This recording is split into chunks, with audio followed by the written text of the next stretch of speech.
All right. Welcome to week 91, everybody. It's hard to believe that it's been that many weeks have gone by, but it has. So today I'm doing a boat from Elba, a little island in Tuscany off the coast that we've been to a few times. And I actually painted boats literally while I was there. In fact, I painted with Brian Blood was with me one time. We painted together.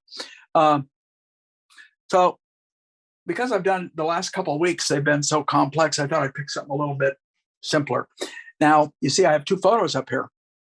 Originally, I was going to do this, and Anna wanted me to do this. And then I thought, no, I really like the composition in this better. I like the color in this better. So I'm going to try and borrow some of the color from the lower one and move it into the upper one. So that's why you see the two photos. And I've done that before. It's not an unusual task. It's just a matter of making it work a little bit. So format is 18 by 24. It's a little smaller. It's hardboard. It's gessoed with kind of a pale, kind of a yellow-brown color.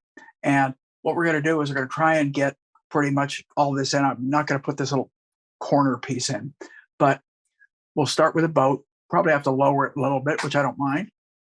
Leave a little more space around it. So we'll start with that point, the point of that boat. First thing I'm going to do is I'm going to look at that angle, right? That angle is about like that, right? That angle is pretty much the same, maybe in a little bit. So those are kind of the two angles I want. Now, I probably need to start bringing it in, curve it. I like to work when I do this kind of stuff more with lines, straight lines. So what I'm trying to do is come up with that. And then where it starts to curve back. And then it comes down and kind of joins this. So this looks pretty much like what I'm after. Now I want to come down to this point. So this point looks to be about here, right? And then I want to go at that angle. That angle's about there, right? So if I play my cards right, I will have this in there correctly. Now, this little boat, one of the reasons I like this is this little interruption of the boat that's cropped off the page. And it's kind of a nice touch. Then I want to get the bowies. One of the reasons I like this is it had more going on. Although the color in this I thought was really interesting. This had some nice organic movements with all this mechanical stuff in here. It had the bowies going. So I really like those. So we're going to put that one in. Then we're going to get that one in. Just going to sit about here. About there. Here. And then the back one, which is going to sit right about. Let me see that. Get that angle right. Yeah, got it. Was closer than I thought. Then we're going to hit the corner. I need to talk about a couple things that I know I need to do here. One is you almost can't see this, the back of that boat. So I'm going to probably pronounce that a little bit more in terms of value, get it to stand out a little bit. And I'm going to play with the ropes going in the water a little bit. So I've got that a little off, that angle. I just double checked it. There to there. So this angle is a little bit more like that, which is going to make this angle a little bit more like that. And then we'll get side of the boat, and then we'll get some of the interior going of the boat. A lot of it I will end up doing as paint and not so much drawing. So we're going to get that part. And a little tricky stuff down in here. Some nice rust colors, which I love. If doing this kind of stuff, I would much prefer to do a boat that's got some age on it, a little history. It just tends to be more interesting. It's got some rust marks, things of that nature. Only thing when you're doing boats, it's like when you're doing houses, it has an architectural aspect to it, and perspective becomes important. So that's why I'm going to double check that. This should be a little bit more this way. So I don't want them too parallel. Yeah, it's okay. This is a little flatter than I have it. A little bit more like this. And then the plank, which I think I might take that plank and make it a little bit more of have a little more orange in it. Give it a little snap. You got to remember, it can be any color. Now, I generally work with colors that I see in front of me, but occasionally I will change things. So we're going to get this in. This right about halfway down the boat. So we take this and we say, where's the halfway point? It's about here. So that's going to be about there. Probably need to move a few things. This is going to be the plank. This is going to come up. We're going to have some stuff going on in here. We're going to get the interior of the boat here. Pretty close to this angle right here. A little bit different, but pretty close. And then the bow of that is down in the water. And there's a little buoy right there. Okay. And that's about all we need right now to start this thing, because I'm not going to put the corner in. If I need to, I can bring this boat a little bit longer. But the way I can really tell if this boat is working, which I think is a little short, don't know that for sure, but I think it is to get this tone around it. Now, I want to study it. I see a shadow right here from this boat. I see a little bit of a shadow here from this boat. One of the things that I can tell is the light is coming almost directly down, but it's also a little to the right. Now, why do I know that? I see the little bit of a cast shadow on that rope right there. That's one of the ways, and the cast shadow here from the boat. So with that in mind, I'm going to get a little bit of a background tone in. Start with ultramarine blue and sap green together. It might work just like that. I might not even have to add anything to it. I don't know. Maybe I'm going to add just a tad of one of my whites. I have titanium white. I also have a radiant white, actually. I also have a titanium buff out. And then I've got Naples yellow. And the Naples yellow, titanium buff are almost the same value. One is just grayer than the other. Now, I don't need them. I just laid it out because I happened to pick it up. But I'm going to lay this out. So that's my logic. There's no logic beyond that. So here's a little bit of terp so I can get this to flow a little quicker.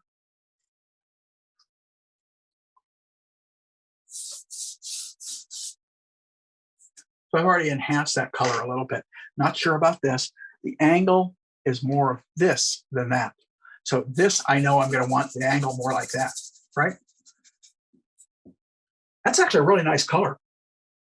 At least I think it is. You guys may not think it is just because I say it is. Doesn't make it so. It just means that I think it's a pretty good color to start with. So what we're doing is we're coming up with the silhouette is really what it comes down to. And again, I have mentioned this so often, but keep in mind that when you draw, you are graphically depicting what you see in shape. We don't see a line around the boat. We don't see, what we do is we see shapes. So the minute I translate it from my line work to shapes, I can see accuracy in terms of drawing a little bit better. Now, the difference is if I want to spend a lot of time, and I mean a lot of time, really drawing and perfecting my drawing and everything, I can nail that. And probably most of you can too. In other words, you can hit exactly what you want.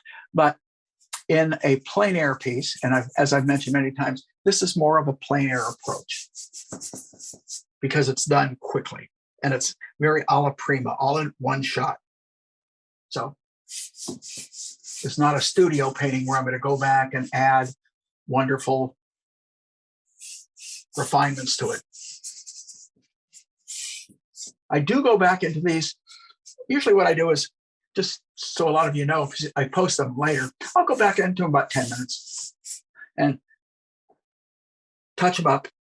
A few times I haven't, few times I have. I've gone down, I've had lunch, I got away from the piece for a little bit, come back, try not to lose the integrity of the painting itself. And what I mean by that is it was done in one shot.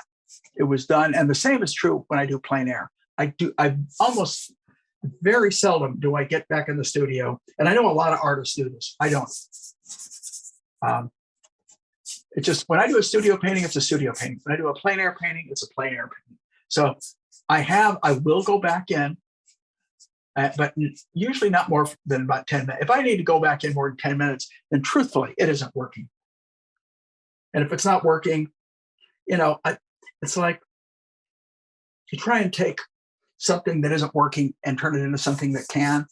And it's a wonderful exercise to practice. But truthfully, it's really defeats the purpose of painting alla prima, where it's all in one shot.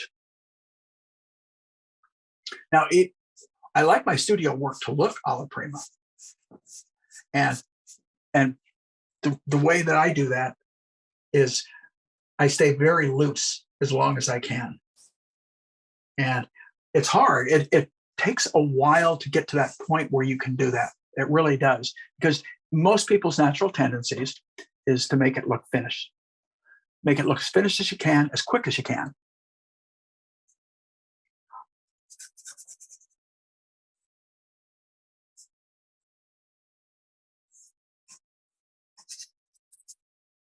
Yeah, it's about there. So this is going to come down lower. I've extended the boat a little bit.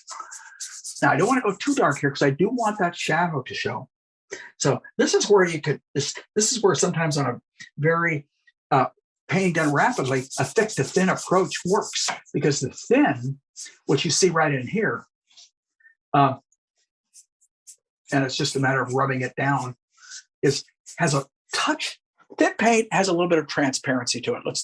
Let's start with that. Okay, if thin paint has a little bit of transparency to it, it's going to give you probably a little bit more of a vivid color.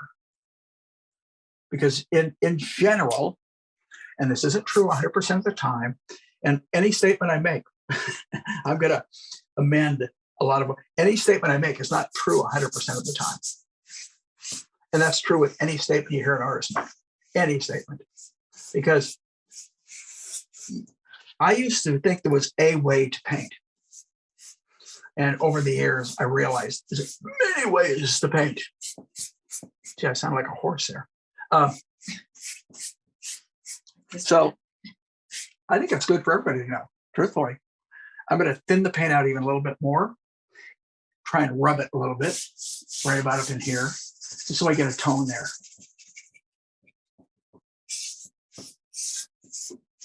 Now, if I were doing this on canvas, you'd hear the brush scraping on the canvas, but I'm actually doing it on and this board, besides it being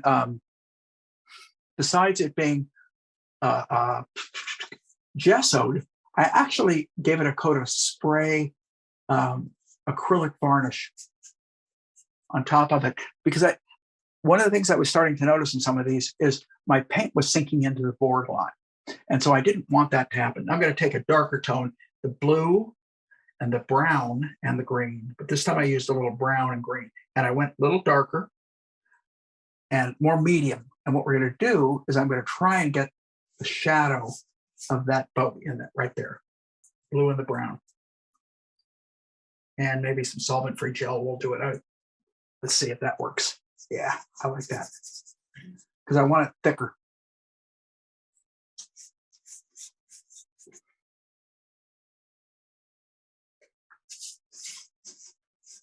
Okay, we got that part of it in. We got that shadow in. Now I might as well, while I've got it and the gel, I might as well hit this part of this shadow. I don't know if it's right or not, but I'm going to do it anyway. What that means is I may have to lighten this a little bit. You know, if I feel that the transparency side doesn't work. And there's a couple of ways of dealing with that. Number one, I could rub over it, make it more transparent, or shadow here, shadow here. Is that just a masonite board? Yes, it is. It's a hardboard.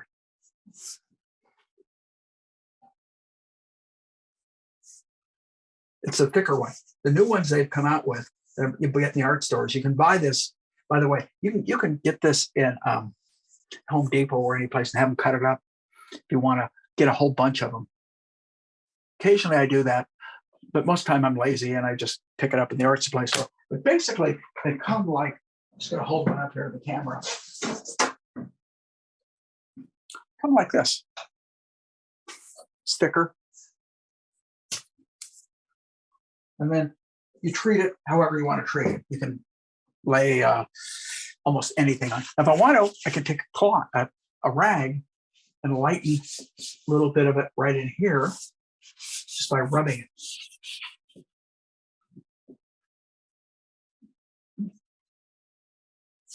So if I want my shadow to stand, I can do that, or I can come back and opaque it later. It's just an option. So I can begin to read the shape of that boat, which it looks better. I definitely needed to lengthen it to here. I can see that right now. So let's paint the back of that boat right now.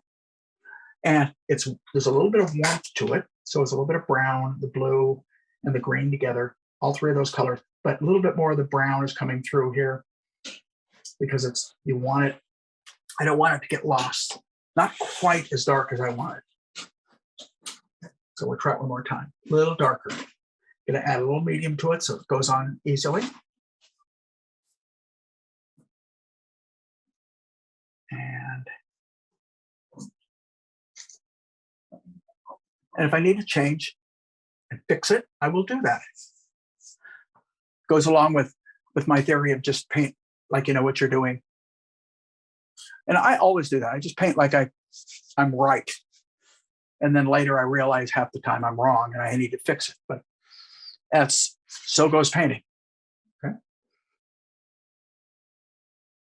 And sometimes if you're wrong in color, but you're not wrong in value, but if you're wrong in color, sometimes you can actually make it and it looks pretty good. And you go, geez, I kind of like that. I'm going to keep that.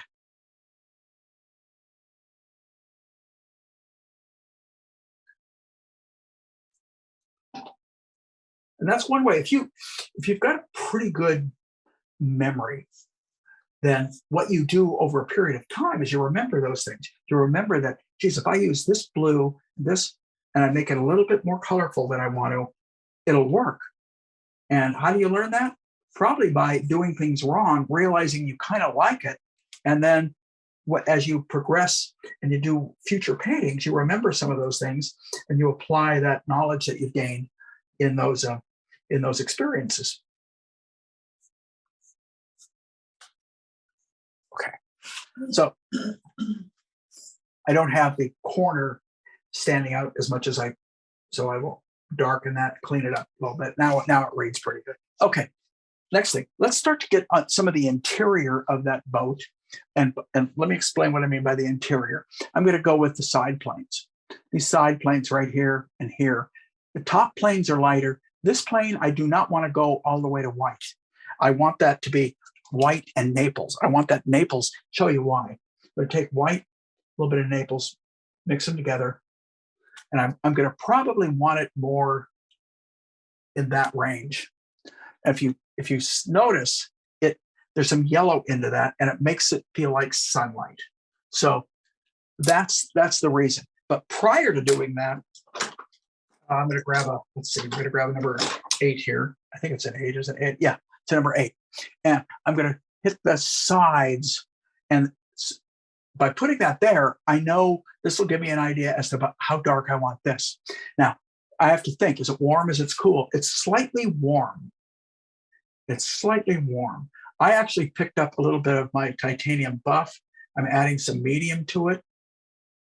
I'm going to add a touch of blue and a touch of asphaltum. And I think I'm probably a little on the warm side. Actually, it's almost that color. And I don't want it quite that color. I want it a little cooler than that. So I threw some more blue into it, and I'll bring some more white. And I think I might be pretty good right here. I'm not positive, but I think I'm a little cooler than I want. Go back to the titanium buff or add some ochre.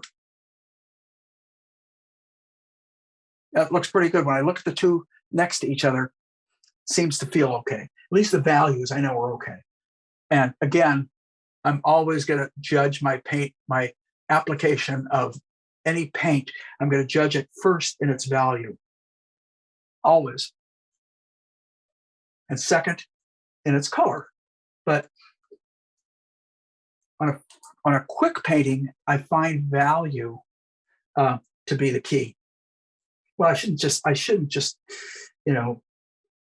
refer to that in a quick painting. That's true in all paintings. That value is the key. I don't care what you say. If you mess up the value, it's not going to work.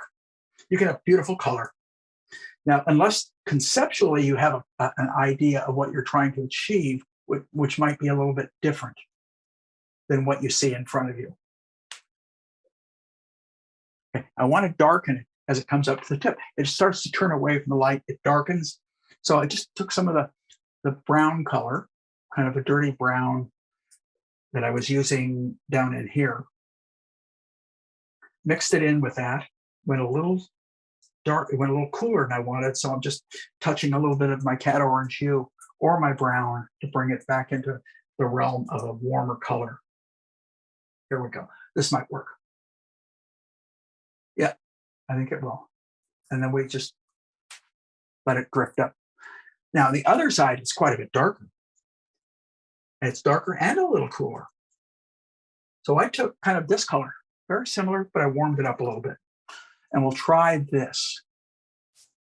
Not dark enough. I want it more of a darker snap. More brown, more blue. By brown, I'm saying asphaltum or umber. Either one will do it. And we're going to bring it down. That's better. Bring it down, let it fade. All right. Now, where else do I see that color? As long as I've got that color, if I see it elsewhere, I might as well get it in. This plane right here. This plane right about there.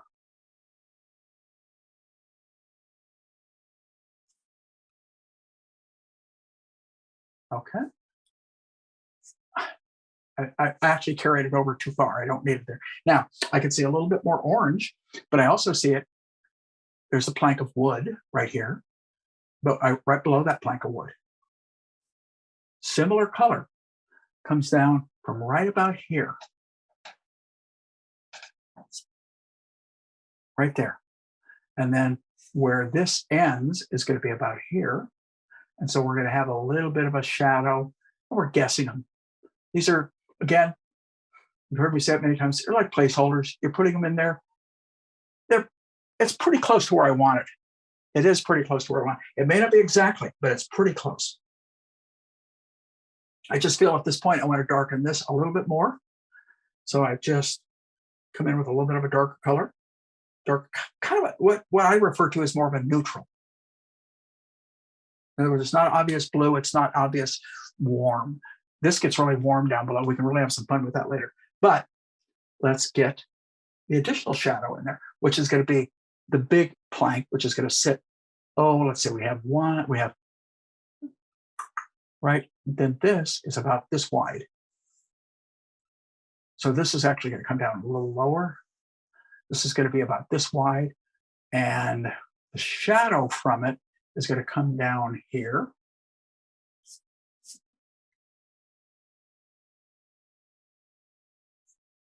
Somewhere in there.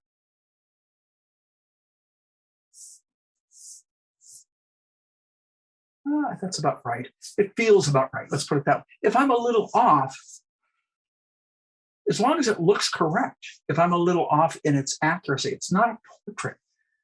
It's not a portrait. In a portrait, accuracy is so much more crucial, Where in something like this, boats are made different sizes, different shapes, different colors. Get the perspective accurate though. Yeah, perspective. Yeah, your perspective's got to be right. It can be off in something. So it gets a little cooler down here. A little cooler right there. A little cooler right here. Comes down. So we're starting to get some of those shadow planes in. Now, the next thing, besides this, which is We're going to drag it right down into that color so we get a blend. But we want this also to have a little bit. So go back with my titanium buff. Not quite. Soft values. Warmed it up with a little brown, almost the same color as the board. I'll be darned. But it looks right. Maybe I can add a little bit of coolness as it gets up towards the top. So I've got all these colors already kind of mixed up, and I'm just intermixing them. Yeah, that feels better. It's very subtle. I hope you guys can see the difference in what I just did.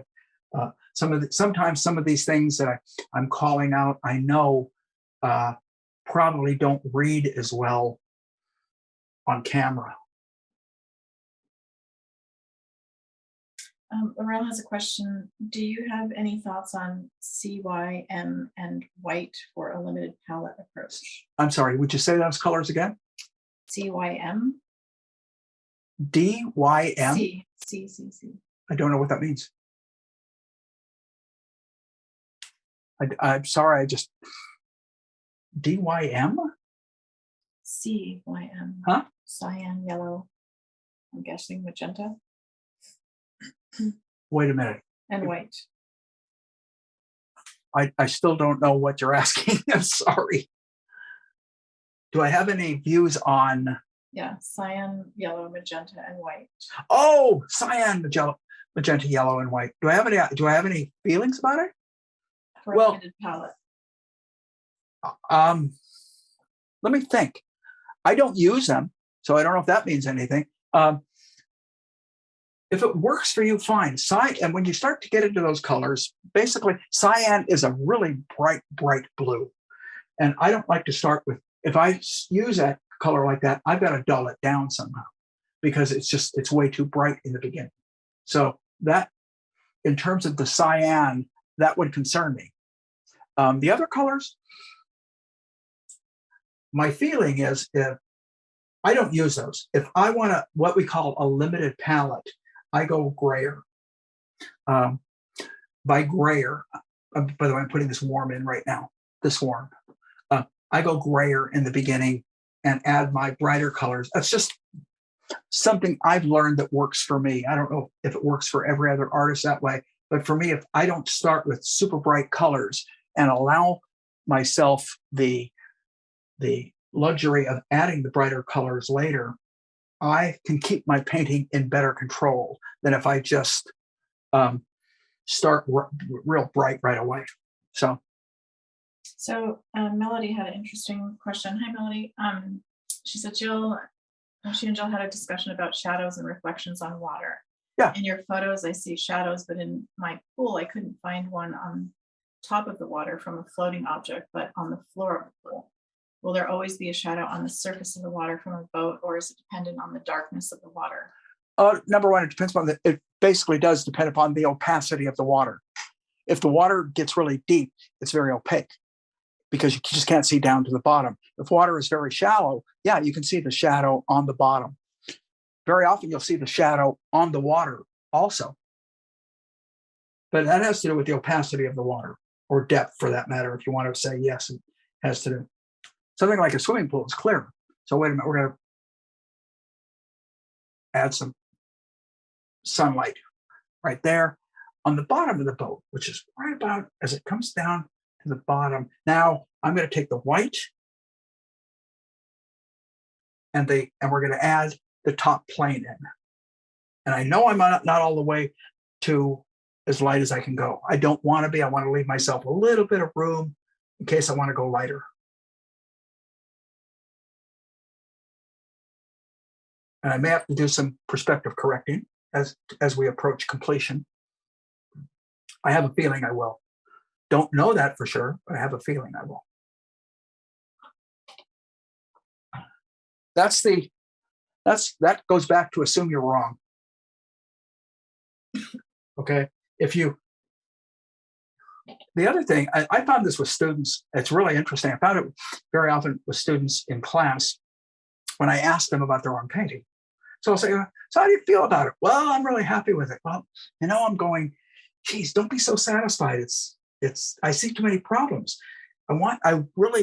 You as an artist have got to be able to distinguish your problems. You see them. Be critical, but don't be so critical that you paralyze yourself. And that's these other lines that I like to use. If you're too critical, if you're too happy, you leave mistakes. If you're too critical, you're paranoid to try something and be bold. So there's a balance in there that we all have to take. That's why I find it better to go ahead and just plow ahead like I know what I'm doing, but also assess your piece from time to time and fix what isn't working. If you feel like something isn't working, being critical. I know when we all start painting that we're also, I was, and so I'm assuming all of you guys, you were so damn happy that it looks pretty good. It's like, my God, it looks pretty good. Geez, it's really, and I don't know if you surprise yourself, and you should be somewhat satisfied, but also realize when it isn't quite there. It's good, but it's not quite all the way there. What can I do to make it better? I think no matter how well you paint, that can always be part of what you move into. So I'm going to double check some perspective. I'm going to take that.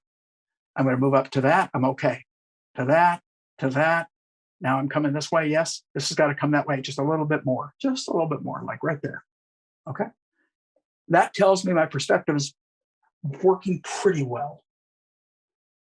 This comes all the way back to here. I could chew this up with a little bit of scuffing. There's a lot of scuff on these, meaning people have stepped on it, they've dropped crap on it, weather has affected it. And what it allows you to do is to be a little bit, I don't want to say clumsy, but be a little bit more free and add some strokes into areas that add a lot of character. Like this needs to come more that way. And I've got the top up too high, so I'm probably going to cut it back a little bit with the background color. Not that it couldn't be like that, it just isn't. So that needs to come to right there. And I just noticed when I did that this goes this way and this comes down this way and this goes this way. I didn't notice that at first. And that's what happens when you paint. As you paint, you begin to notice things. Now, the other thing I notice is I can bring this down to about here. So I'm readjusting.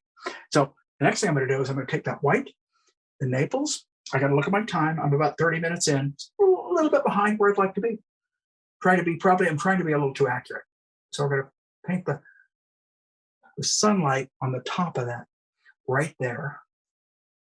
So Bill Ray has a question. Hi, Bill. Hey, Bill. Do you leave a painting and then return to it later, oftentimes much later, say several weeks? Hey, Bill. The longest I've ever done that is about 8 years. I started a painting, and I got interrupted. It's when I was illustrating. I got interrupted with a lot of illustration work.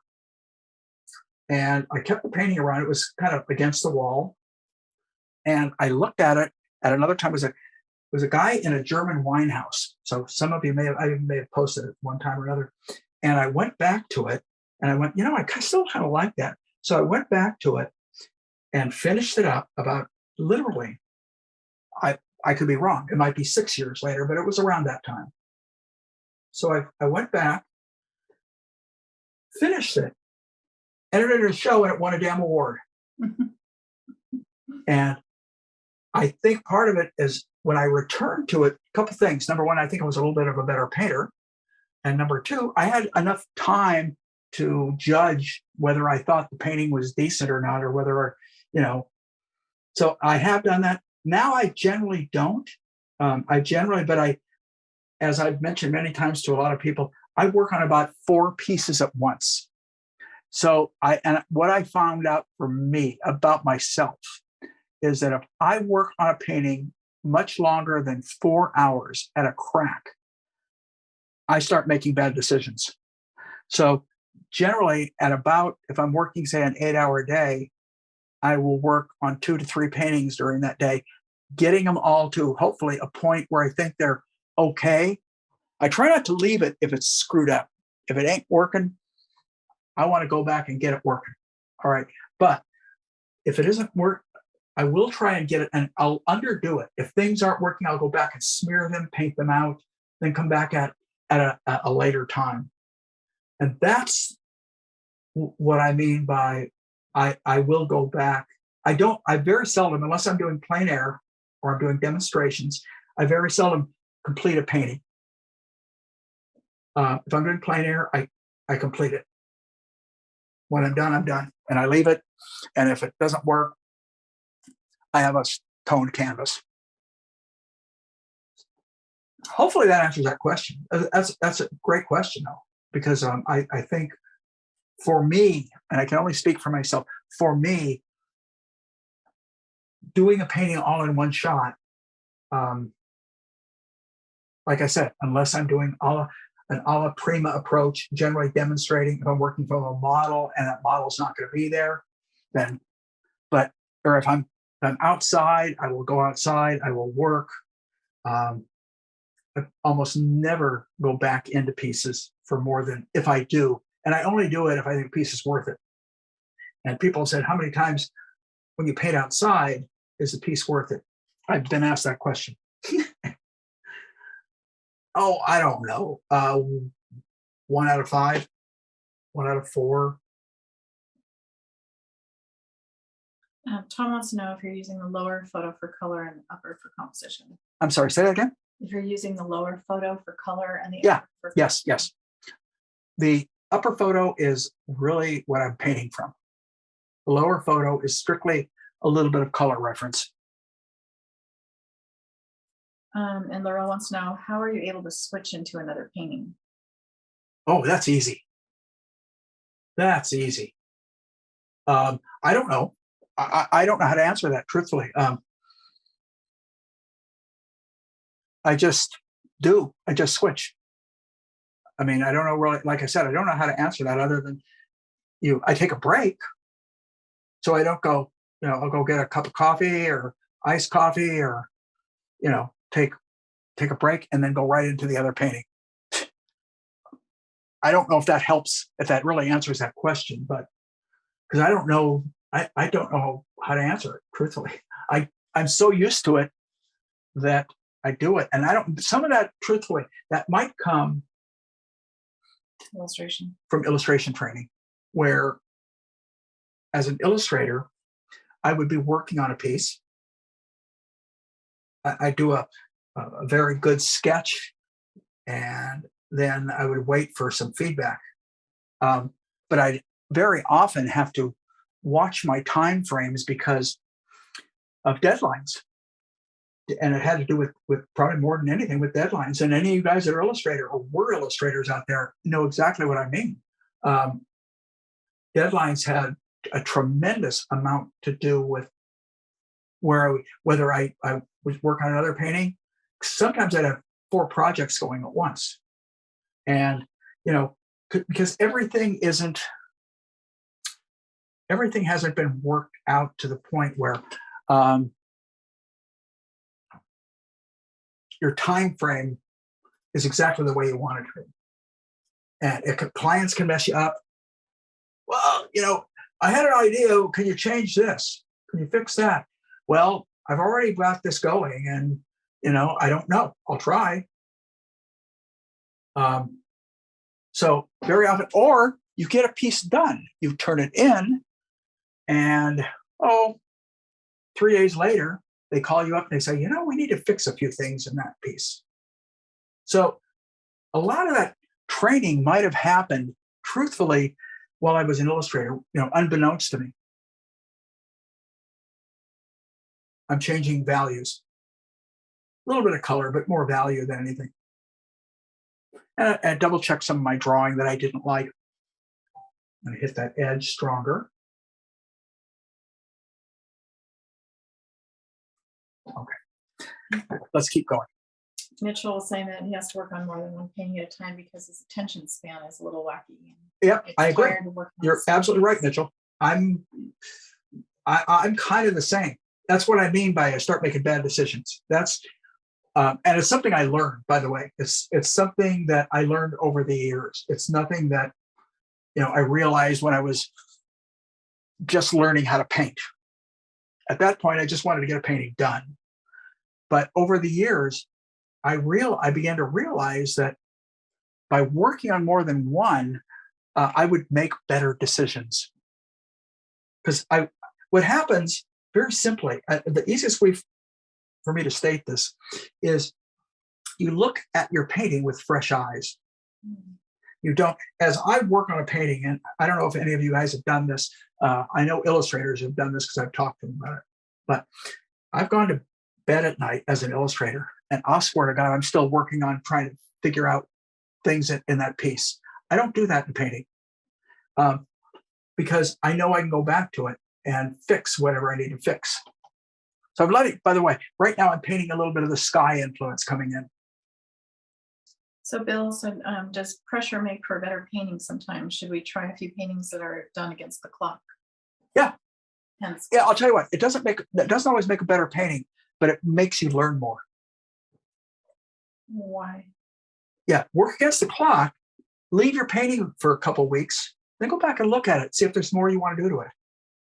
That I would recommend, absolutely. I think that's a very good way of thinking about it. Okay, I'm going to check all these areas now. I think one of the things that I need to do is pick, I've got a number 2 here. And I'm going to come in really carefully with the number 2. And now I've got to put a lot of medium into it. And let me see if I've got, I thought I had my ball stick here. I guess I don't. Yeah, here it is. I'm going to rest my arm a little bit here just because I don't trust myself. Nope. Let's do it this way.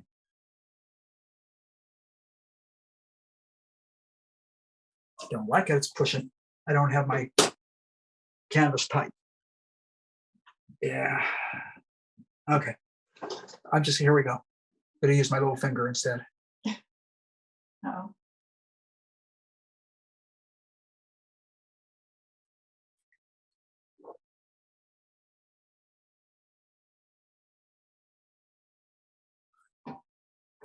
It looks pretty good. It's not too bad.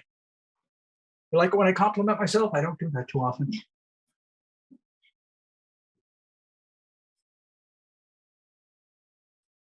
Truthfully, I almost never do that now that I think about it. I'm more the other way. More like, what the hell are you doing? Why'd you do that? You know better than that. There's a lot of that when I paint. No one hears me say it, even Anna. I was going to say, that's what goes on in your head. What? That's what goes on in your head? Yeah, that's what goes on in my head. Yep, exactly. I use that phrase a lot. Why did you do that? You know better than that. Scolding myself. Some dry, nice and dry, kind of scuffy. I call this scuffing. Scuffy stroke. I don't know how I came up with it. I've talked about it when I do landscapes and all kinds of things where you're just kind of letting your brush kind of place some color down randomly so you end up. So I want this kind of interesting color variation back in here that I begin to see from cool whites to oranges, and it's rust, probably more than anything. It's probably rust. And you can this is where you can really have fun with thick paint. Oh, there's a beautiful gob of paint. My God.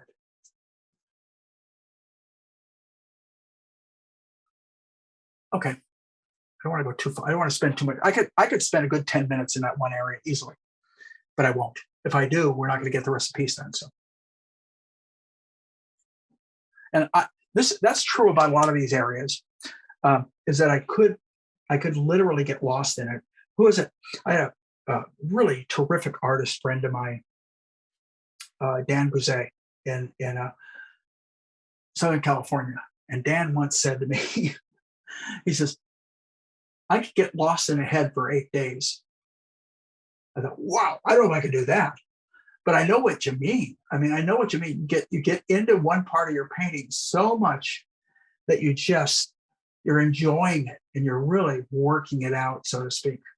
Um, I really realized somewhere along the line that I'm really not that kind of painter. I'm much more of I like painting I love the challenge of doing really refined portraits, and I look at it as a learning experience and a challenge. But it's not generally what I do. I generally paint looser paintings, and I found I enjoy it more. I enjoy looking at it more. When I was an illustrator and I had to paint really tight, um,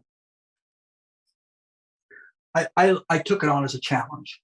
And then as I started going to more museums when we traveled to Europe, here in the States too, but I noticed it more in Europe, the kind of paintings that appeal to me, I absolutely admired the super refined work. Absolutely, and still do to this day. But the kind of work that really appealed to me, the work where I really felt the paint and the artist's hand. And so I probably try to emulate that a little bit more in my own work. Tom has a random question for you. Curious about your painting signature. I don't think I've ever heard anyone ask you about why not your last name, but only the first. Well, believe it or not, I have an answer for that. I've been asked that. You're not the first person to ask me that. This goes back to high school. When I was in high school, I had a longtime friend who I don't even know if Anna knows this. Yeah, I do. I think I remember the story. You know where I got it? All right. In front of your mom's. No. I got it from Dan Neubauer, a good friend of mine. Oh. It's a good friend of mine, Dan Neubauer, and Dan unfortunately passed away a long time ago, but I was very close friends with him from first grade, or I knew him in second grade. And so we went through high school. And anyway, Dan was a good artist, a really good artist, actually. And we were in an art class in high school. And Dan was doing we had to do some pottery. And Dan did an ashtray. I think I probably did one too. And then we had to put our name on the back, So I'm writing my name. And Dan goes, which I knew that Dan's name wasn't Dan. Dan's name was Dwayne Allen Neubauer. The initial spelled Dan. So he signed his name Dan. He said, you ought to sign your name just Craig. So I started probably my sophomore year in high school signing my name Craig. And I've done it ever since. Now, when I was older, I was in art school at the time. My mother worked for a numerologist, or a guy that was, he was hang on a second, I'm thinking, did I mess up? Let's see, I want that and that. No, I'm right. That comes down here. Okay. My mom worked for this guy, he was a hypnotic therapist, but he was a numerologist also. And he told her that if I could find a way when I made my signature, to come up with an X in my signature. And I thought, what am I going to do? Sign my name Craig X, like Malcolm X. So I was playing around with it. And what was the significance of that? The significance is through numerology. And if you're into it, I'm not necessarily, but if you're into numerology, you might think like this. But the line was that I would be successful if I could find a way to put an X in my signature. So I came up with played around with my signature, fussing around. I didn't take it real serious, but I came up with CRAIG, and then from the A, had the cross member of the A come through the I, creating an X over the G. So, as screwy as that sounds, that's the way that happened. That's the story I remember. I don't, you knew that, you knew about Dan, right? No. You did, yeah. At my buddy Dan, at his memorial, I got up and spoke and I told that story. And his wife didn't know that at the time and was really impressed. Laurel would like to know what colors you would suggest for a limited palette. Well, I mean, it really does depend. But the traditional limited palette that I give to people when I teach is pretty much the Zorn palette. And I've done that for years before I even knew it was a Zorn palette. And I learned it from a teacher of mine named Paul Souza when I was at Art Center. And it was limited palette of black, ivory black, titanium white, yellow ochre, and Venetian red. Now, the Venetian red could be, doesn't have to be Venetian red. It could be, Terra Rosa. oh, it could be burnt sienna. But basically those kind of colors. All right, so I'm going to try and get the shadow, where are we at? I'm really behind, probably talking too much. Let's get this life preserver in right here. In shadow, it's a little bit of blue and it's lighter. Goes right here. And then the top of it's a little darker. I like telling those stories. Thanks for asking that question. Even though Dan's been dead, geez, for several years now. And every time I feel like I can kind of bring him back to life a little bit by telling that story.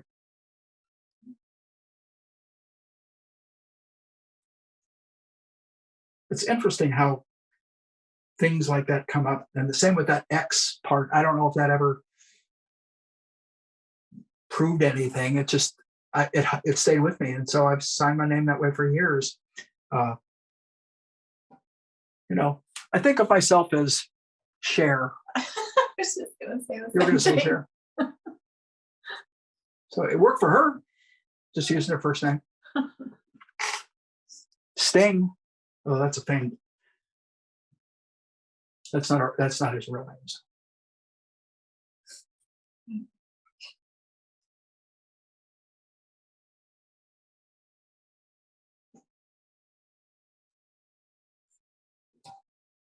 We'll leave that alone for a little bit. Get it up in here. It's a little darker right in here. Notice I haven't painted the planks on top. And you know why? Because they're on top. So if I paint, then I got to paint around them. So let's keep going. We're going to get this part. There's a couple of black mats in there, and there's a texture on them. I'm not going to put the texture, but I am going to get the dark in there.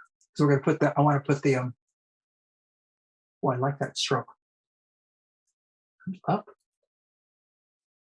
down.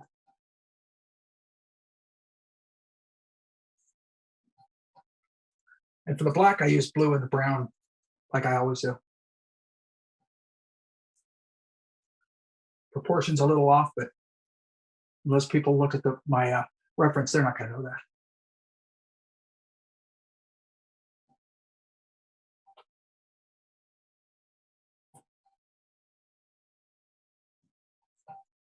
Leave that alone for a second. Get a little bit of an edge right there that I see, and a little bit more of a white edge. And I'm just going to grab a different brush because that brush is contaminated. But by taking that white and bringing it a little bit that way, okay? So now we're going to hit this plank. First of all, it's got a dark edge on it. And that edge is going to be right.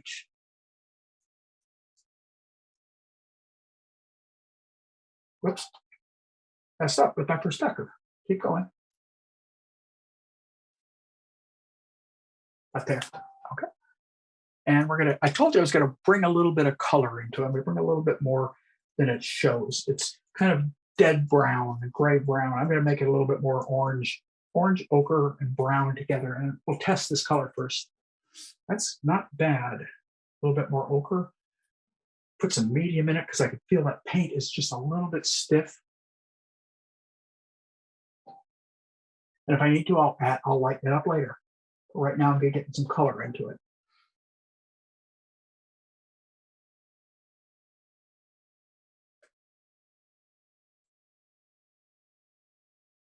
Fun, fun.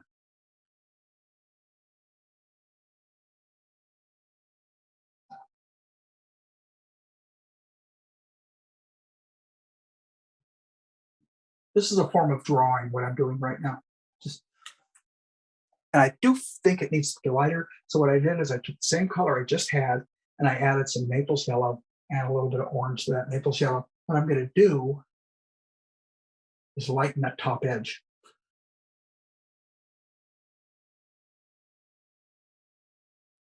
Like that. And then work that color into the rest and leave it like that. That's kind of, it works okay because it feels kind of, I don't want it to be too neat, like it was just painted. So if it has a little bit of texture into it, all the better. Clean up that edge again. Okay. Now let's get the big plank. I'm going to keep that as it is, kind of that white gray color. So we're going to take white. I'm going to bring a little blue into it. A little bit more, but I want a dirty white. I don't want it to be clean. So I took some of my dirtier colors that I had, and I'm just going to test this right now. You know what? I like it. And I'm going to like it more and more because as time grows shorter, you're going to find out you like things. You say, well, that's good enough. Good enough for right now. Doesn't work later, I'll hopefully go back and fix it. But for right now, it does what I need it to do.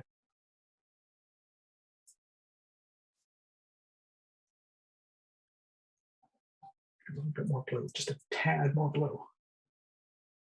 Right there.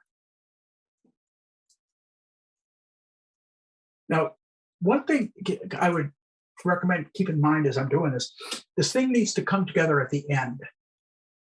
So if it isn't quite coming together yet, try not to panic. It's not time to panic. I'll tell you when it's time to panic. I'll tell you when I'm panicking.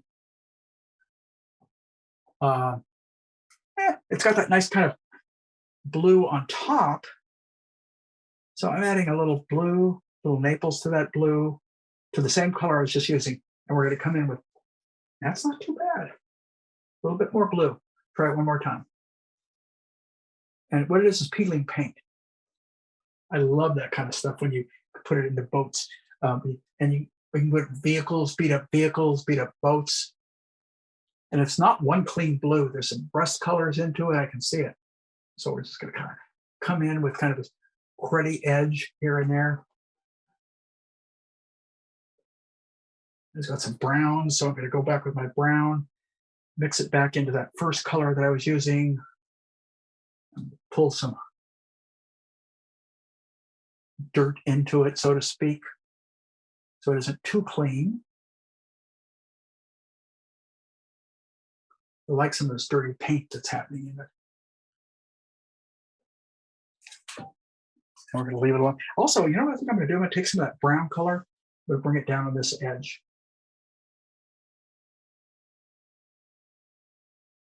I don't want anything to look like it's just been painted. So anything, you can do kind of clumsy stuff here and there, and actually it'll work.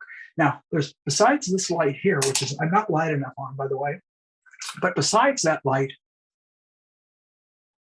I'm going to go back on this and brighten it a little bit more, by the way. That's a little too orange. That's a little bit better right there. Because remember when I put that in, I said some of these are placeholders. That's what I meant. So now I'm making it work better, hopefully.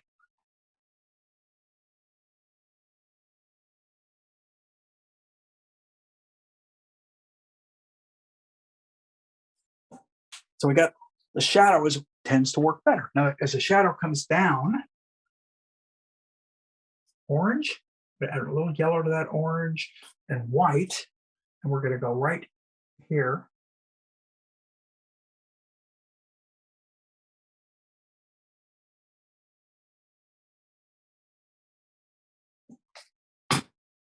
And it's got a little bit of dirt.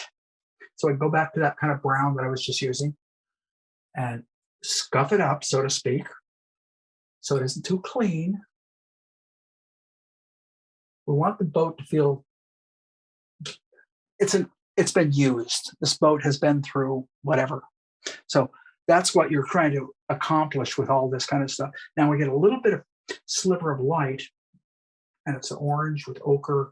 It's the same thing. A little bit of medium in it so I can lay it on top. We got a little piece of light that happens right here. And here. I'm going to leave it alone. Can you Go ahead.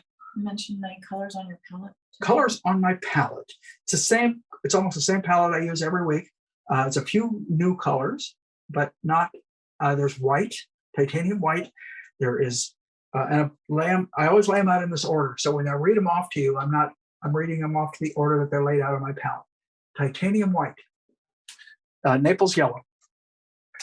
I have a cad yellow hue, which I haven't used at all. I have a, oh, you know what? I just saw, excuse me for 1 second, piece of light. This light that hits here also just grazes right there. Little piece of light up there. Okay, I left off. And then I go to, let's see, titanium white, Naples yellow, cad yellow hue, yellow ochre, cad orange hue, alizarin crimson, ultramarine blue, sap green, asphaltum, and solvent-free gel. So here, I need to get kind of some of this fast stuff in. So yeah, we're about 30 minutes away. I think I'm okay because this boat's only going to take me a couple minutes because there's not much of it. This is the boat. This is my star, so to speak. So we're going to get that little, I don't like that little brush. God darn it. I didn't want to do that. I yelled at myself, so in case you're wondering. I know better than that. Use too small a brush and I start picking. So use a big brush. I use the outside of the edge more. And it goes back to the way that I like to paint, where I usually use that phrase to everyone about let your brush do the work. And I really mean that. I taught a landscape class last Tuesday, and I brought that up a lot to the students. Don't try and over control it. Lay your brush down, let it do the work.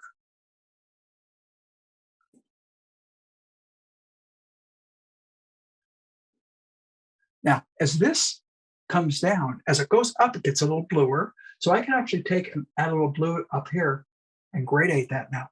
Even though I started it as one solid color, I see it change. I see it up here too. I see it get a little bluer. So I've got a kind of a blue-gray mixed up, and I'm just mixing that color right back in to the color that was there. And it adds kind of a little bit of depth into this piece. And I see a little bit of a dark right about there. Okay. Let's get some more of these ropes in.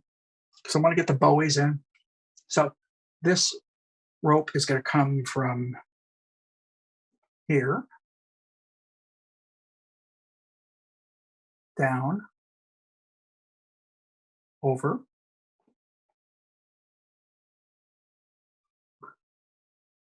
and down.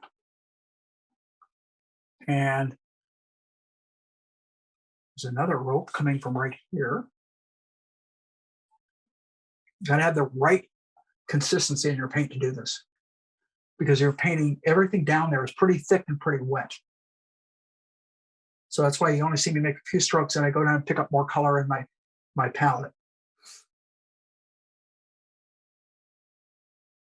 All right, now it comes from there, this goes here, and then it comes up to about here, over to about here.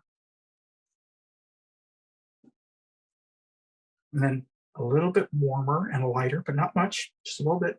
And it comes up over here. That's a little too dark. And right there, there's another piece of rope that comes right about. I don't like it. Oops, I'm getting too light now. Put my finger down right in that area and screwing that up too. There's a little right there. There's another rope tied up over here. So what we're going to do is add white, I'm going to add the blue. We're going to pick up just the edge because it's kind of edgelit. So I'm going to put the edgelit in first. And it goes down into the water right about there. And then it's a little bit of light here and there. Okay, so now I'm going to put the rope in. The rope is dark, and it's darker than the water. So blue, brown, where the tie is. Come down, get rid of most of that. So it becomes an edge. Now the lower part, I went way too. I got to really trim that down so it feels like a sliver of light hitting it. So that starts to work, probably a little too thick. Then as it gets there's a shadow being cast from it. And that shadow goes from here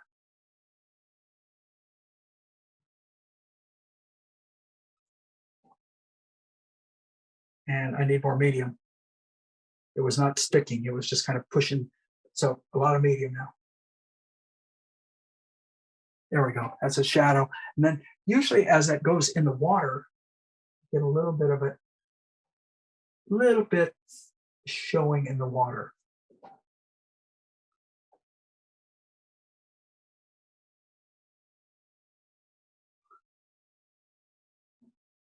Okay. That's about all we can do there. There's also a dark rope. As this goes into shadow, that rope from here comes down here, over here. And the other one, because they crisscross at this point, comes down that way. And they disappear into the water. And I see it go into the water. You know, it's a little bit of light on it right about, not much. Oh, that's way too much. So what we do, get too much like that, you just brush it back.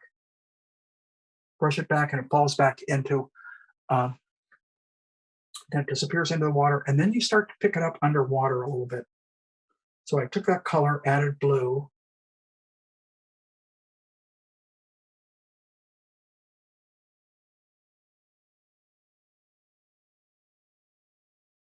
Tom has another random question. Yeah.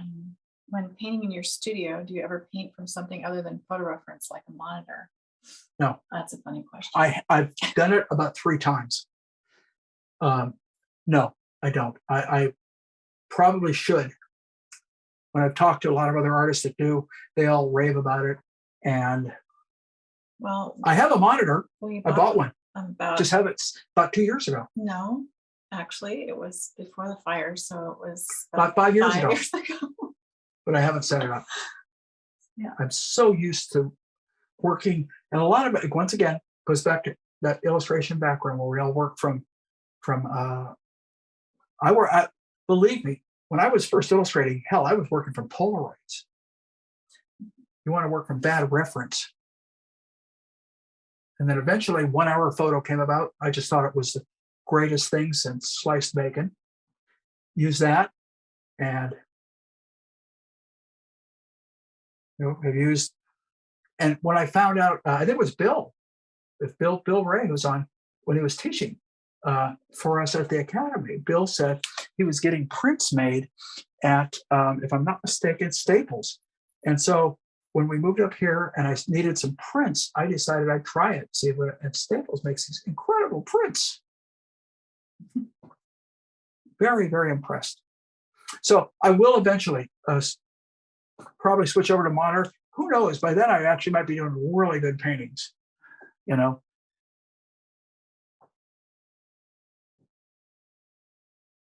You just have to get it hooked up, that's all. What's that? Yeah, I know. I need to set it up. One of our instructors at the Academy told me what I needed to get. Jesse Mangerson, and another friend of mine, Dan Cooper, was giving me all the reference on how to do it.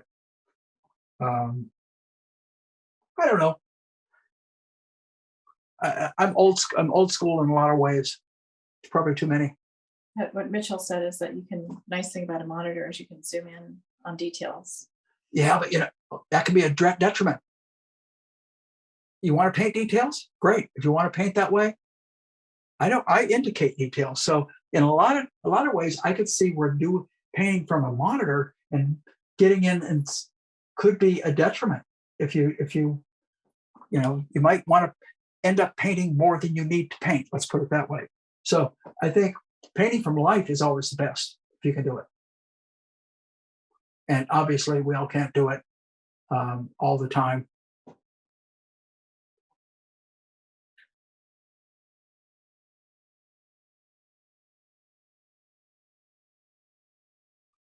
Some of those 1 hour photo for illustration purposes are pretty funny.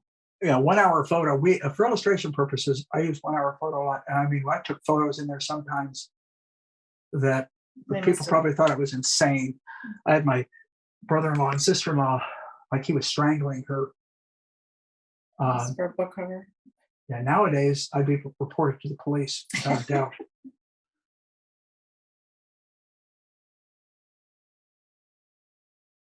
I have a whole bunch of funny photos of myself, Anna, my buddy Dan Cooper, who was over a lot. And because he was over a lot, he got used as a model way too much.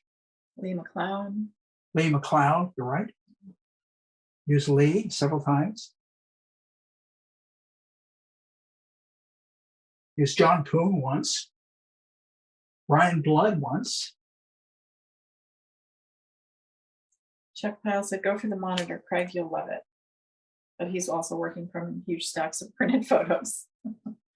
Chuck is? Yeah. We have a zillion photos. I have too many photos. But I don't know. I will eventually. I know I will. When I'm in a wheelchair. Oh God, it's a thing to say. And I won't, then I'm going to probably have to use that monitor. But people have told me that. I've been told that many times. Do it, you'll love it. We just have to get somebody to set it up for us. That's all.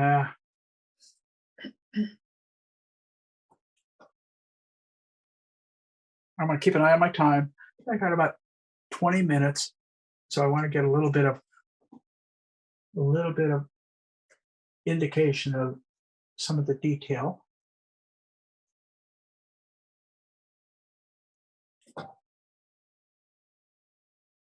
Boy, little pieces of I just starting to notice all kinds of cool things, and I know I'm not going to have time for them. One is this little piece of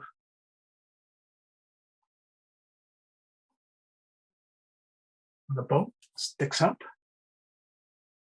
Okay, I gotta see if I gotta get these buoys in. So go back to kind of one of my neutral, kind of a dull browns, almost the color of the board. 1, 2. Let's get the, and the last one will make it a little darker on the bottom edge.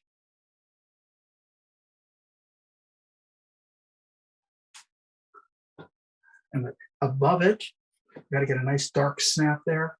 So the blue, the brown, the medium, and we'll get that nice dark edge right here.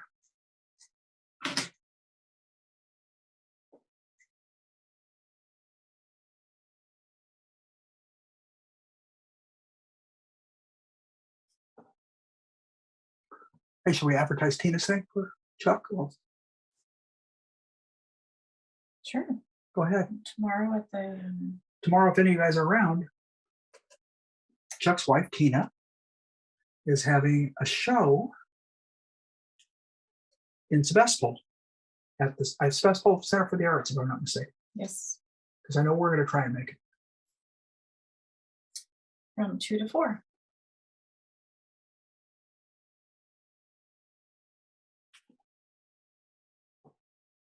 A lot of really cool stuff on paper, with paper.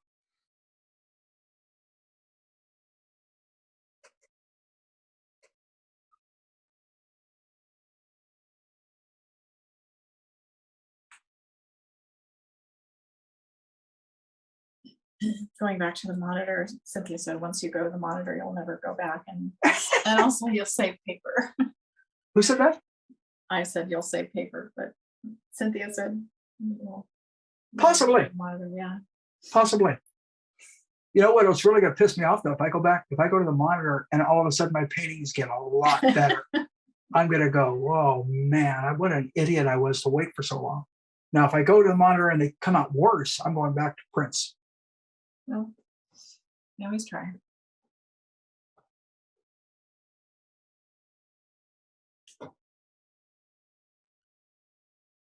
But I've heard this for years, you guys. So glad you're harassing me about it because it makes me feel guilty, which will probably make me do it. But you know what? There's an old line, and all of you know it. If it ain't broke, don't fix it. So think about that. Cynthia says, think of all the Aperol spritzes you can buy not paying for printing. You know what a print like that cost me? About $1.15. Yeah, but yeah, a zillion of them.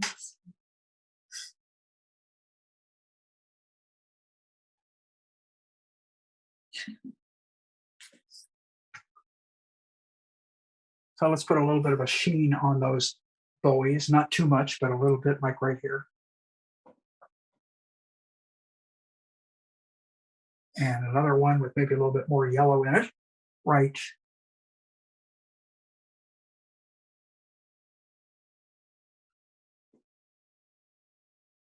there. And another one right here. They are beat up. They're not neat and clean. So I don't mind kind of coming up with dirty strokes. And a lot of times people want everything to be so clean. Sometimes I think it's better to be a little clumsy and dirty and then only neaten up it where you need to and when you have to. So there's the bowies. Now there's some ropes in between. Let's see if I can get those in. Well, there's coming down here. There's one. Oh, there's a bowie way up here too, by the way. Brought them down too far. But just need it as a stroke initially. I don't need much more indicated in there. And then we're going to bring some of the ropes down here. Your shoulder might be in front. And in there. A little bit. Now it's getting dry, so I had to add more terp and medium both.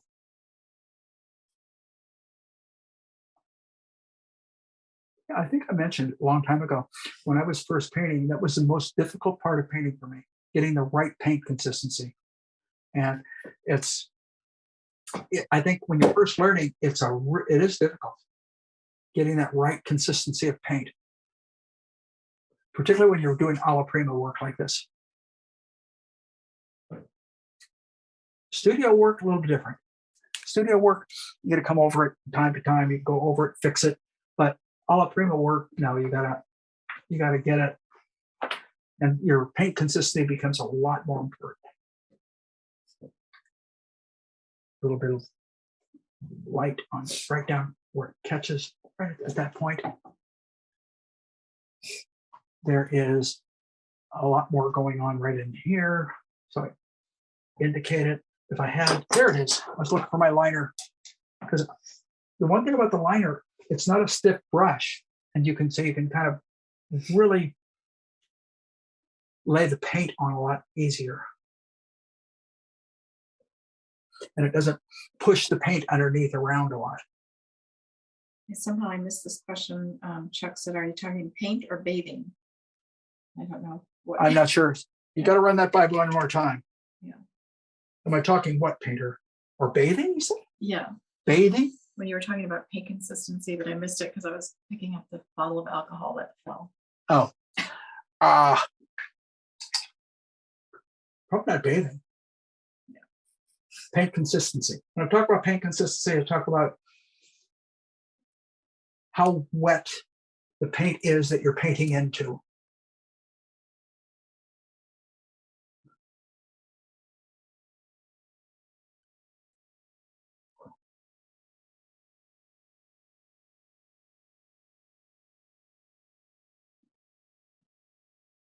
you're painting into really wet paint, you don't want your paint to be real stiff because it's going to cause you problems. What happens, if your paint is stiff, you have to press harder. When you have to press harder, you push the paint down into the paint that's already there. And it all becomes kind of a problem. So you want a lighter touch, what you're saying. Yeah, well, you don't have to press hard. One of the nice things about these watercolor brushes, and I literally learned this while watching a Richard Schmidt demonstration in New York, that all of a sudden, this guy picks up this water and he brought it up. He said, it's a watercolor brush. And I went, wow, I never thought about that, but it makes all the sense in the world. So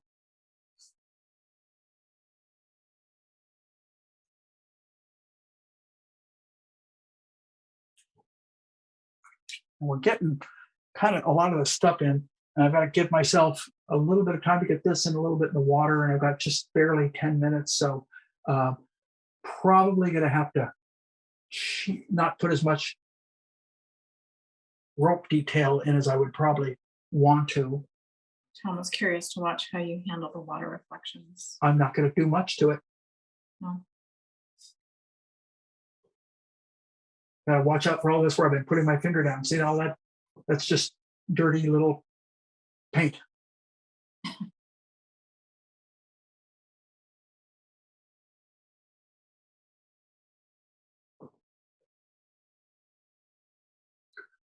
Drifts away into shadow. So it's about all I'm going to get done probably on those ropes. See if there's any more I need to hit. Got that. Okay. Let's get the other boat in very quickly. I'm going to put the top surface blue, white,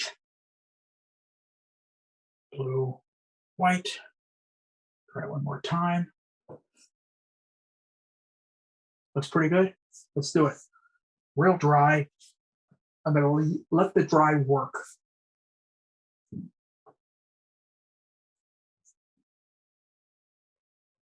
And then there's some white chips in it.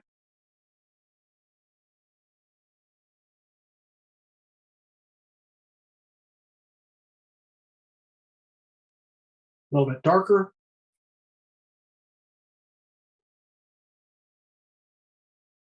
Not dark enough. Darn it, thought I had it for sure. That's better.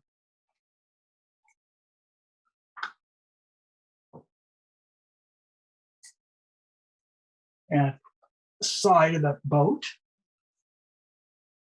Oh, that's pretty good, actually.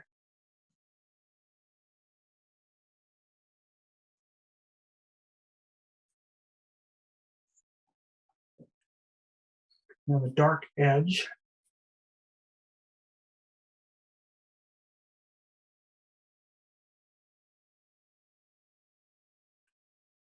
The Bowie.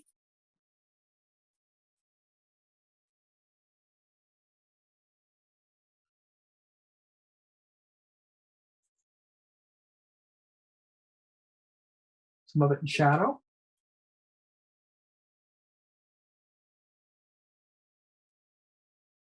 And then where it gets light on it, right up the top.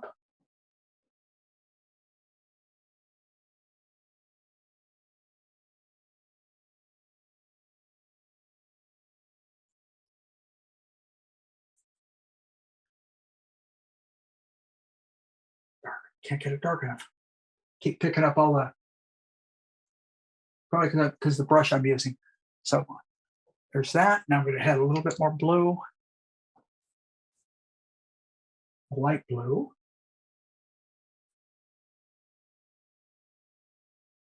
And I got to throw medium in it to get it to stick. And we're going to put it up here. I think I'm going to, nope. Lighter. You can tell with that one mark.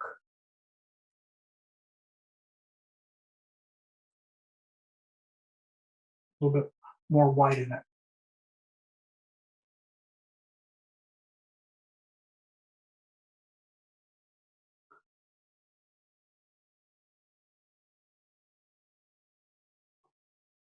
And right about here, a little bit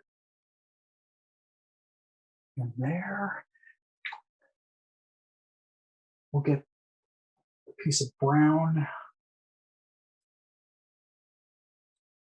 No, a little darker. I have to make these decisions very quick now. There. And then the lighter area down below, kind of a gray, blue, brown, gives me that nice gray. That's pretty good right there.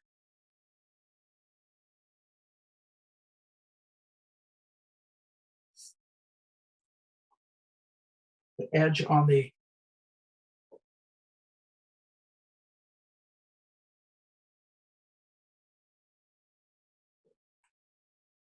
couple of rows or oars, rows. Deep shadow. Always paint the shadow first.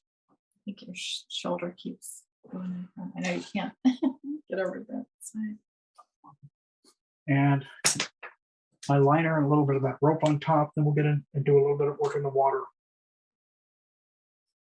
I need to get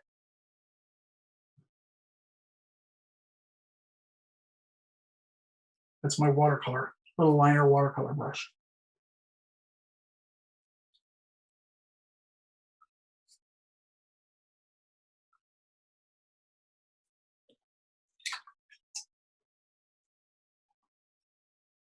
A light blue again with a watercolor brush and some medium.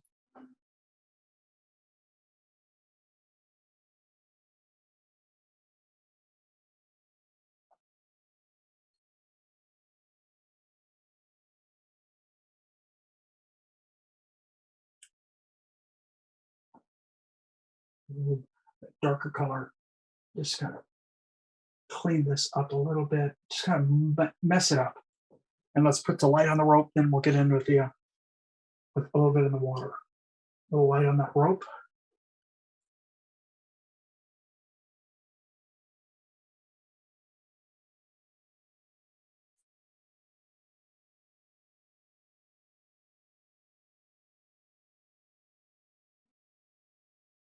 Sorry about the shoulder view. Just nothing. Yeah, I know.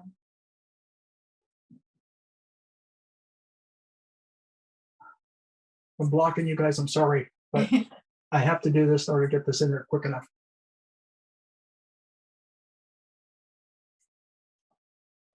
Got a little bit of indication of the rope there. I'm going to go into that water and I'm going to come in with kind of that greener color and then a violet. So a little sap, a little more sap, some medium, way too light.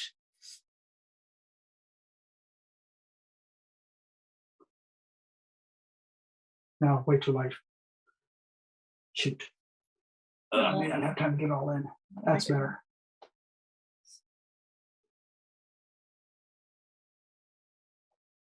I wanted to get this color in to show the shadows off a little bit more.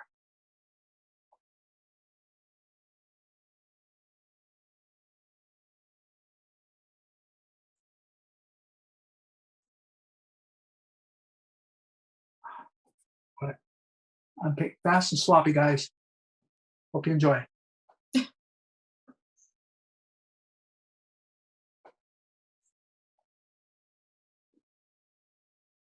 Then I'm going to get some violets that I can in there right at the end.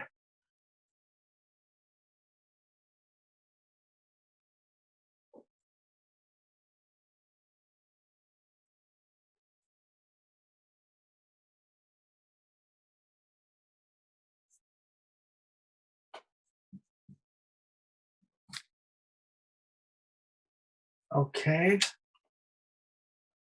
Now I'm going to try and go white, ultramarine, and a touch of alizarin. And probably a little too light. I'd rather not go too light too fast. That's why. I may want to end up there. I just don't want to start out. I got it. It's very dry. I've got to get a lot of medium so my paint flows better. Still more. I'm using a little turp into it this time.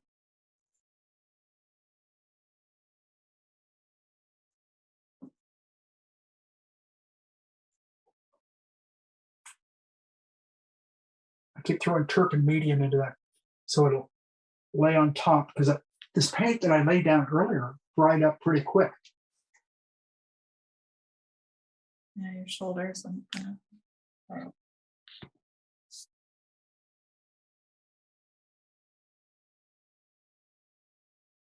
Now, what I would normally do is paint and mess some of this area up and then go back and repaint it.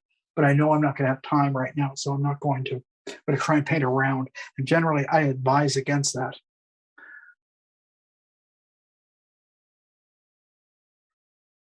And if I need to, I can put some of those darks back into it.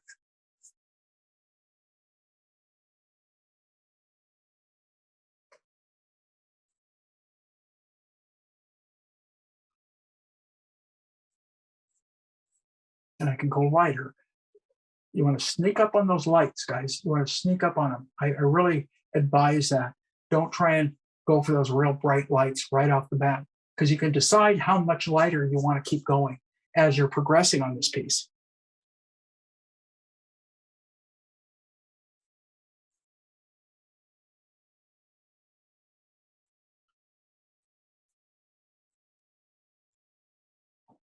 It's really dry. Got to add, I added a lot more turp.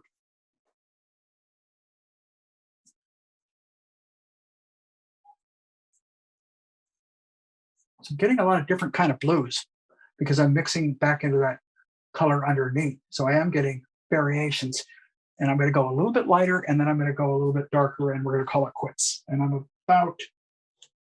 I'll go about 4 more minutes. So more white and blue. Let's see what happens. Nope, more white. Gonna add a little. Let's see what happens. Let's try.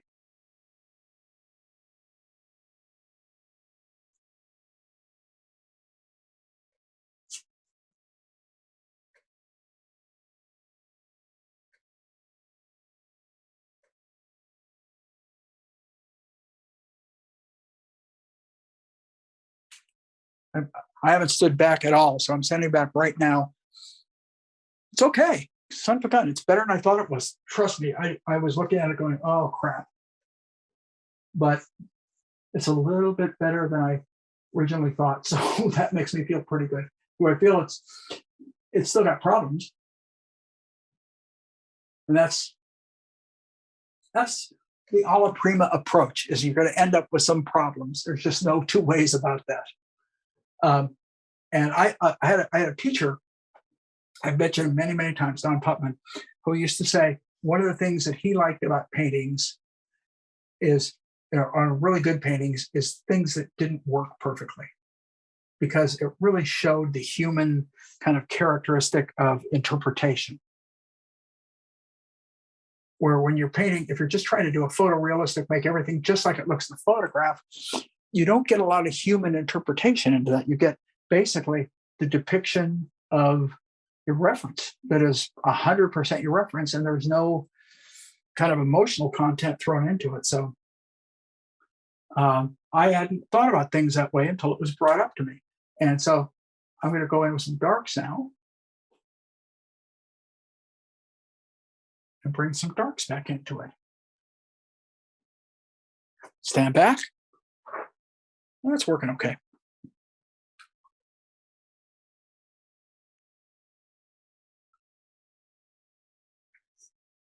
And where are we at?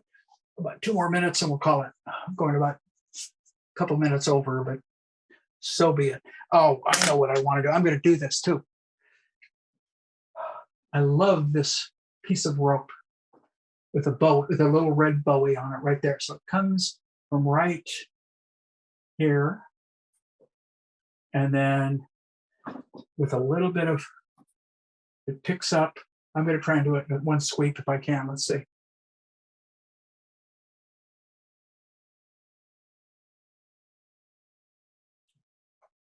Okay, now we'll do the little red bowie. And I can emphasize that a little bit more if I want to, but I'm going to do the shadow side of that little red bowie. I didn't even forgot all about it. It's one of the things I liked when I first picked this up and figured I was going to do it as a painting. So we'll get the little bowie and a little bit of that reflection.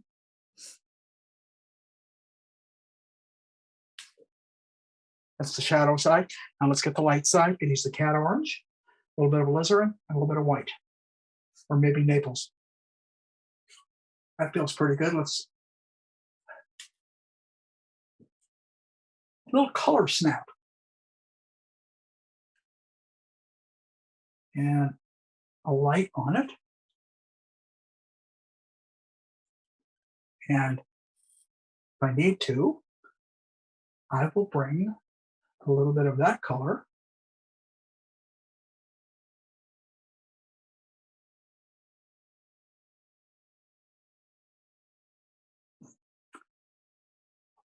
Now, as I stand back, looks okay. I think I went a little too far with that.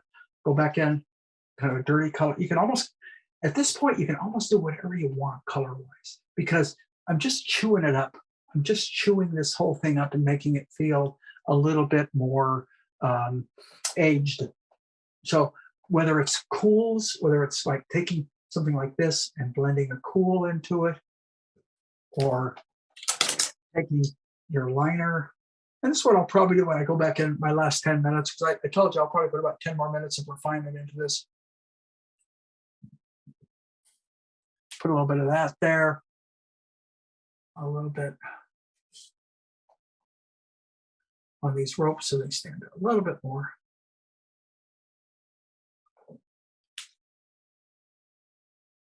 Now, one last thing, I'm going to go a little bit cooler right here. Just feel like I got a little too much warm. And down in this, I think I could chew that up a little bit more if I wanted to. The dark blue, so it isn't just, it's a little clean. It bothers me because it's a little too clean. I want it looking a little bit more weathered. I think the last thing I might do is add, what is it? Yeah, we're over time. Okay. One little bit of that in there. Cut this in because the shape is a little off, but we're done. Comment really quick though on how you choose brushes over the course of the painting. It's Chris. Say that again. How I choose brushes over the course of the painting. Yeah. I choose what I feel I need. If I need a soft touch on things, I pick up something like the liner that has, or a sable. I generally paint with bristles. I didn't always, but I do now. I generally paint most of my painting with bristles. I will use sables from time to time. As far as size, whatever size, if I feel like I'm fussing, and I do very often do, I will go back with a larger brush. One of the things that I try and tell people, paint with a brush that almost feels wrong in size. It may feel too large. If it's way too large, if you notice, I do a lot of my lay-in with those gesso brushes. And I have found over the years that I don't need to go really, really light on a lot of stuff. Excuse me, really, really small on a lot of my painting. So I try and stay away from going too small. I went a little too light there, so I got to bring that light over here. Okay, sorry, we're keeping Mike. Yeah, we're basically done, everybody. So hopefully it was somewhat educational. I hope. Next week, I think I'm going back to doing some sort of a figurative piece. Don't know what, but we're going to do something I never know until usually an hour before, occasionally the day before. But in any event, it was kind of fun. I can see problems with it. I see things I kind of like. Sometimes I end up liking things. I see a beautiful piece of rope coming from here. I hate to do this, but I'm going to do it anyway. Coming right down here. End up going in the water. It stays really dark. And then don't know why it picks up light again down here. Just kind of some movement. One of the things with ropes tied in the water gives you movement. Anyway, enough, everybody. Thank you all. Hopefully you got something out of it. If not, maybe you'll get something out of it next week. Okay? Thank you. Thanks, everybody.